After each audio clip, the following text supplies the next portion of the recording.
ఎలా ఉన్నారు? నేనైతే చాలా బాగున్నాను. Welcome back to my channel Suni's kitchen.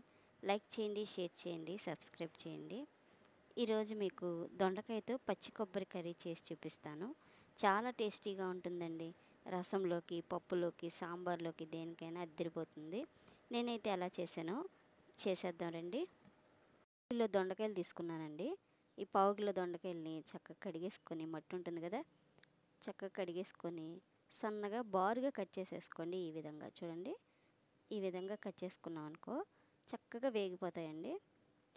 ఇప్పుడు నేను ఆయిల్ పెట్టేసుకున్నాను. ఆల్రెడీ ఆయిల్ పెట్టేసుకొని డీప్ ఫ్రై చేసుకోండి దొండకాయని. రోజు మనం దొండకాయ ఎగురు కానీ మామూలు రౌండ్ చక్రాల్లో కోసి చేస్తాం, ఇలా కూడా చేస్తాం. కాకపోతే ఇందులో నేను ఏ మసాలా పొళ్ళు కానీ అల్లం వెల్లుల్లి పేస్ట్ కానీ ఏమీ వేయకుండా సింపుల్గా చేశానండి. టేస్ట్ అయితే చాలా బాగుంది. ఈ విధంగా హైలో పెట్టుకొని వేయించేసుకోవచ్చు. ఇలా వేయించిన దొండకాయలన్నీ ఒక బౌల్లోకి తీసేసుకుందాం ఈ విధంగా. అలాగే ఇప్పుడు వేయించేసుకున్నాం కదండి, ఇదే ఆయిల్లోకి ఒక 3-4 స్పూన్ల వరకు పల్లీలు వేయించుకోండి. పల్లీలు కూడా డీప్ ఫ్రై వేయించుకోవాలి. చూడండి, ఇప్పుడు నేను పల్లీలు వేసేసుకుంటున్నాను. మనకి ఎన్ని కావాలో అన్ని. కొంచెం పిల్లలు ఎక్కువ తింటున్నారు అనుకోండి పల్లీలు, అప్పుడు ఇంకొన్ని వేసుకోవచ్చు. కొన్ని జీడిపప్పు పలుకులు కూడా వేసేసుకొని ఈ విధంగా వేయించేసుకుందాం. చూడండి, లో ఫ్లేమ్లో మనం ఎర్రగా వేయించేసుకుందాం. అంటే మంచి కలర్ వచ్చే వరకు వేయించేసుకొని ఒక ప్లేట్లోకి తీసి పక్కన పెట్టేసుకోండి. ఇప్పుడు ఆయిల్ అంతా తీసేసి 1 స్పూన్ ఆయిల్ ఉంచుకొని అందులో కొన్ని సాయిపప్పు, కొన్ని జీలకర్ర, అలాగే కొన్ని వెల్లుల్లిపాయ రెమ్మలు బాగా మెత్తగా దంచేసి వేసేసుకోండి. 10-12 వరకు వెల్లుల్లిపాయ మాత్రం బాగా మంచి కలర్ వచ్చే వరకు వేగాలండి. ఇవి లో ఫ్లేమ్లో పెట్టుకోండి. మనం ఆయిల్ తక్కువ వేసాం కదా, త్వరగా మాడిపోతాయి.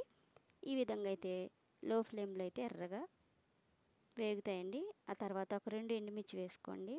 కరివేపాకు ఒక 2 రెమ్మలు కరివేపాకు కూడా తీసి ఇది కాస్త వేగిన తర్వాత వేసేసుకోండి. వెల్లుల్లిపాయ మాత్రం బాగా వేగాలండి. వేగలేదనుకోండి మన పిల్లలు తీసి పక్కన పడేస్తారు కదా. మంచిగా వేగిపోయింది అనుకోండి దొండకాయలో కలిసిపోతుంది. టేస్ట్ కూడా భలే బాగుంటుందండి వేగిన వెల్లుల్లి. ఇప్పుడు దొండకాయ వేసేసుకుందాం. చూడండి, దొండకాయ వేసేసుకొని ఈ విధంగా వేయించేసుకుందాం. ఫస్ట్ లో ఫ్లేమ్లోనే పెట్టుకోండి. ఇక్కడి నుంచి మనం దొండకాయలు వేపేటప్పుడు హైలో పెట్టుకొని వేయించుకోవచ్చు. ఇప్పుడు నేను ఒక చిన్న బౌల్ అంతా పచ్చి కొబ్బరిని మిక్సీ పట్టేశానండి. తురుముకోవచ్చు లేదా మిక్సీ పట్టుకోవచ్చు, ఈజీగా అయిపోతుంది కదా అని నేను మిక్సీ పట్టేశాను. ఈ కొబ్బరి వేసేసి కొబ్బరి మొత్తం మన దొండకాయకి కలిపేసుకుందాం. చూడండి, ఈ విధంగా కలిసిపోయేలాగా ఈ విధంగా కలిపేసుకొని ఇప్పటివరకు మనకు సాల్ట్ ఏమీ వేయలేదు కదా, ఇప్పుడు సాల్ట్ వేసేసుకుందాం. సాల్ట్ చూసి వేసుకోండి. 1/2 స్పూను పసుపు వేసుకోండి. చూడండి, ఈ విధంగా పసుపు కూడా వేసేసుకొని అలాగే మనకి రుచికి సరిపడా కారం వేసుకోండి. ఇంకా మీరు ధనియాల పొడి వేసుకోవాలంటే ఈ టైంలో వేసుకోవచ్చు. నేను ఏమీ వేయలేదండి. ఏమీ వేయకుండానే టేస్ట్ అయితే చాలా బాగా వచ్చింది. చూడండి, ఈ విధంగా కలిపేసుకుందాం. ఇలా కలిపేసుకున్న తర్వాత మనం వేయించి పెట్టుకున్న జీడిపప్పు అలాగే పల్లీలు కూడా వేసేసుకుందాం. చూడండి, ఈ విధంగా వేసేసుకొని ఇవి కూడా బాగా కలిపేసుకుందాం అండి. అంతేనండి, సింపుల్ అయిపోయింది.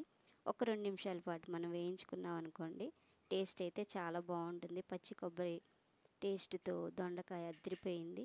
దొండకాయల్లో వెరైటీ వెరైటీ కూరలు తినాలి అనుకునే పిల్లలకి ఈ విధంగా చేసి పెట్టచ్చు. టేస్ట్ అయితే అదిరిపోయిందండి. వేడి వేడి సాంబార్ అయినా, చారు అయినా, అలాగే పప్పు అయినా అదిరిపోతుంది. కూర అయితే చాలా బాగుంది. ఈ విధంగా ట్రై చేసి చూడండి. సింపుల్గా అయిపోతుంది కదా.